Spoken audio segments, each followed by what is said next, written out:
Okay, let's talk about how to interrupt a financial fight.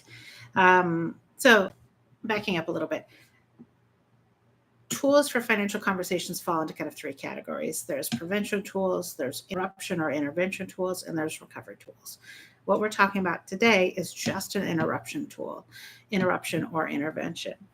The idea is, of course, and I'm sure you've experienced this if you're watching this video, is that 2 seconds into a financial conversation that started off so innocently, you both feel kind of stuck, right? The tension starts to kick off.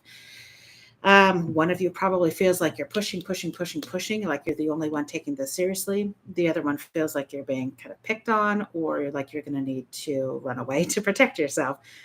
So the idea is that you folks come together at a time when this is not happening, and you look back at those conversations and you recognize that there's a pattern happening.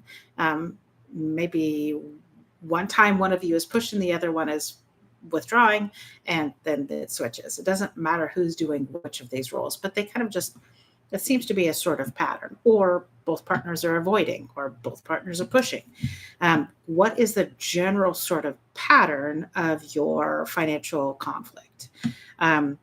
And we're just going really broad strokes here. So once you recognize that there is a pattern, the idea is, and this is real goofy, is that you're going to name the pattern. You're going to name the cycle, the trap, whatever you want to call this thing. You're going to give it an actual human name. So let's say you call it Steve. So the idea is that you're depersonalizing this. So like you are not the problem. Your partner is not the problem. Steve is the problem.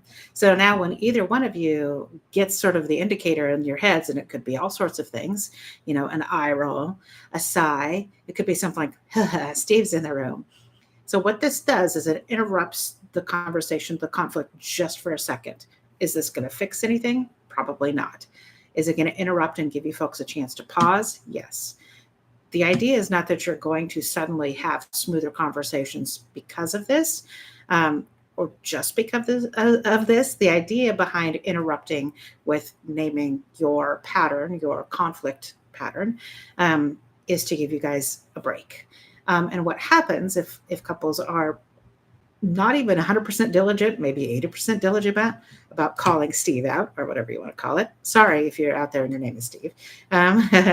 Is eventually it gets, we learn a different way to have this conversation. So this is not the be all and end all. This is only meant to interrupt. Try it out. Tell me what you think.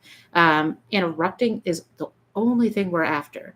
We're not fixing. We're not solving. We're not trying to convince your partner of anything. We're just interrupting that conflict. And at the lightning fast, it'll interrupt, and eventually you folks will find a different way to have that conversation. This works best in conjunction with other tools. And yeah, I hope you have fun calling Steve out. It can be kind of fun. So thank you so much. Bye.